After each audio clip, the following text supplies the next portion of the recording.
मैंने बहुत कोशिश कर ली लेकिन मैं प्रेग्नेंट नहीं हो पा रही। आपके मन में ये सवाल है ना, बहुत कोशिशों के बाद भी बच्चे खुशी हाथ नहीं लग रही है, बहुत परेशान होना। लेकिन आज आपको निराश होने की बिल्कुल भी ज़रूरत नहीं है, क्योंकि आज मैं आपको बताऊँगी कि तमाम कोशिशों के बाद आखिर बच्चा पैदा क्यों नहीं हो रहा है, कहाँ कमी रह गई है, कहाँ हम चूक रहे हैं, जिससे हमको इतनी प्रॉब्लम फेस करनी पड़ रही है, इतना समाज का ताना, इतना प्रेशर, बहुत प्रेशर हो रहा है। तो बताती हूँ आपको मैं कि कैसे आप बच्चा पैदा कर सकते हो, कहाँ वो चूक रह रही है आपसे। तो सबसे पहली चीज़ कि आप ये कब कहोगे कि मैंने बहुत कोशिश करी और बच्चा पैदा नहीं हो रहा, आप ये तब कह सकते हो जब आप 1 साल से बिना किसी प्रोटेक्शन के इंटरकोर्स कर रहे हो और उसके बाद अगर आप प्रेग्नेंट नहीं हो रहे हो, तब आप ये कह सकते हो कि मैंने बहुत कोशिश करी लेकिन बच्चा पैदा नहीं हो रहा है, मैं प्रेग्नेंट नहीं हो पा रही हूँ। तब कह सकते हो। बहुत सारे लोग ऐसे होते हैं जो कि क्या कहते हैं कि 1 महीना ट्राई करते हैं, 2 महीना, 3 महीने, फिर कहते हैं यार 2-3 महीना ट्राई कर लिया, 2-3 महीने से हम कोशिश कर रहे हैं लेकिन हम प्रेग्नेंट ही नहीं हो पा रहे हैं। तो ये चीज़ गलत है। आपको पहले तो 1 साल ट्राई करना है। 1 साल ट्राई करने के बाद अगर नहीं हो पा रहे हो प्रेग्नेंट, तब सोचने वाली बात है कि आखिर आप प्रेग्नेंट क्यों नहीं हो पा रहे हो। तो अगर आप प्रेग्नेंट नहीं हो पा रहे हो तो मैं आपको ऐसी कुछ टिप्स दूंगी जिसका आप इस्तेमाल करो, आपको जरूर रिजल्ट मिलेगा। अब देखो, प्रेगनेंसी तब होती है जब स्पर्म और एग मिलते हैं आपस में, ठीक है। बहुत सारे लोग ऐसे होते हैं जो कि बहुत बार इंटरकोर्स करते हैं, हर 2 दिन 3 दिन छोड़कर इंटरकोर्स करते हैं, बट उसके बावजूद भी वो प्रेग्नेंट नहीं हो पाते हैं, क्योंकि सिर्फ इंटरकोर्स करने से कोई माँ नहीं बनता है, कोई बच्चा पैदा नहीं कर सकता है। सही समय पे इंटरकोर्स करना चाहिए, जो तीर है बिल्कुल निशाने पे लगना चाहिए। यानी आपको इंटरकोर्स तब करना है जब आपका ओवुलेशन पीरियड चल रहा हो, जब आपकी ओवरी से अंडा बाहर आएगा तभी तो स्पर्म जाकर मिलेगा।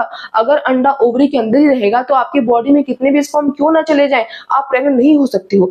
हर इंसान का हर जो फीमेल होती है उसके पीरियड साइकिल अलग अलग होता है। किसी को पीरियड 28 दिन पे आता है, किसी को 30 पे आता है, किसी को 24 दिन पे आता है, किसी को 35 दिन पे आता है। तो सबके पीरियड का साइकिल अलग अलग होता है, इसीलिए सबके ओवुलेशन का समय भी अलग अलग होता है। यानी कि सबकी ओवरी से अंडा आने का जो समय है वो निश्चित नहीं होता है, सबकी बॉडी के हिसाब से वो अलग अलग हो जाता है। अगर आपको ये जानना है कि मेरा ओवुलेशन कब है, मेरी ओवरी से अंडा कब बाहर आए, कि मैं कब संबंध में प्रेग्नेंट हूँ, तो आप यहाँ पर क्लिक करके वो वीडियो देख सकते हो। मैंने एकदम डिटेल में समझाया है कि आपकी पीरियड साइकिल के हिसाब से आपके ओवरी से अंडा बाहर कब आएगा।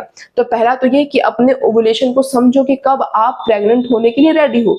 दूसरी चीज आपको ये करनी है कि आप फॉलिक एसिड लो, चाहे आप मेल हो चाहे आप फीमेल हो, दोनों फॉलिक एसिड ले सकते हैं। जब हम डॉक्टर के पास जाते हैं अपनी प्रेगनेंसी की प्रॉब्लम को लेकर, डॉक्टर सबसे पहले यही सजेस्ट करते हैं कि काम करो, प्रेगनेंसी के प्लानिंग के लिए फॉलिक एसिड लेना स्टार्ट कर दो। वो दोनों ले सकते हैं। क्या करता है ये फॉलिक एसिड? फॉलिक एसिड एक टैबलेट होता है जिसको हमको रेगुलर बेसिस पे लेना होता है। अगर आप प्रेगनेंसी प्लान कर रहे हो तो 3 महीने पहले से आप फॉलिक एसिड लेना स्टार्ट कर दो। वो क्या करेगा, वो आपके स्पर्म की क्वालिटी को, क्वांटिटी को बेहतर करेगा। फीमेल में भी कई सारी प्रॉब्लम्स होती है, मिसकैरेज का जो रिस्क होता है, अनीमिया की प्रॉब्लम होती है, बच्चे के डेवलपमेंट के लिए, आपके यूट्रस की ओवरऑल हेल्थ के लिए, आपके हार्मोनल इम्बैलेंस के लिए, सबके लिए बहुत फायदेमंद होता है। इसलिए प्लीज आप लोग फॉलिक एसिड लेना स्टार्ट कर दो, ये बिना किसी प्रिस्क्रिप्शन के आपको मिल जाता है।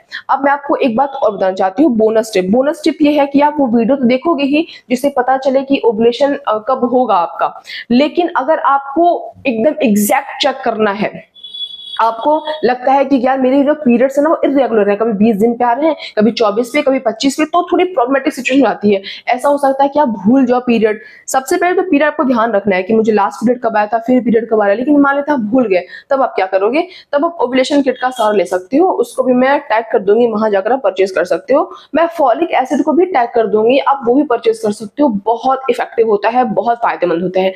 तीसरी चीज ये है कि अगर जो आपका पार्टनर है, जो मेल पार्टनर है, वो स्मोकिंग करता है, शराब वगैरह पीते हैं, तो इनका बहुत बुरा प्रभाव पड़ता है आपके शुक्राणु के ऊपर।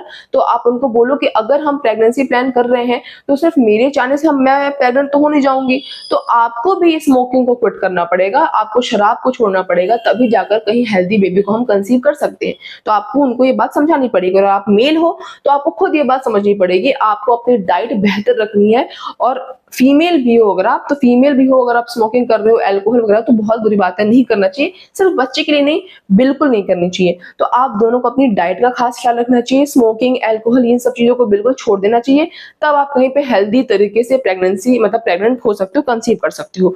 लास्ट में आपको एक बात बताना चाहती हूँ, अगर आप इन 3 चीजों को करके देखो, आपको जरूर से जरूर रिजल्ट मिलेगा, 100% रिजल्ट मिलेगा। लेकिन कहीं मान लेते हैं कि आप में कोई प्रॉब्लम है इंटरनल, जैसे कि आपका जो फिलोपियन ट्यूब है वो ब्लॉक है, या फिर हो सकता है कि जो मेल हो वो बाहर जब रिलेशन बनाते हो तो बाहर सीमेन वीर्य तो बाहर आ रहा है, लेकिन ऐसा भी हो सकता है कि उस वीर्य में एक भी शुक्राणु ना हो, जीरो स्पर्म। अब जीरो स्पर्म के साथ बच्चा पैदा कैसे होगा? तो आप इन सब चीजों को करके देखो, अगर फिर भी वर्कआउट नहीं करता है तो डॉक्टर के पास जाकर एक बार टेस्ट करा लो, डॉक्टर खुद बता देगा कि आपको ये प्रॉब्लम हो गई है, फिर उसका उपचार कर लो। ऐसा नहीं कि आपको बच्चा ही नहीं होगा, बहुत साइंस से तरक्की करी है, बहुत सारे ऐसे तरीके होते हैं जिस तरीके को अगर हम ईमानदारी से फॉलो करें तो जरूर ये खुशी मिलती है। तो आज की इस वीडियो के लिए बस इतना ही, और जो लोग भी कंसीव करना चाहते हैं उनको best of luck. That's all, bye guys.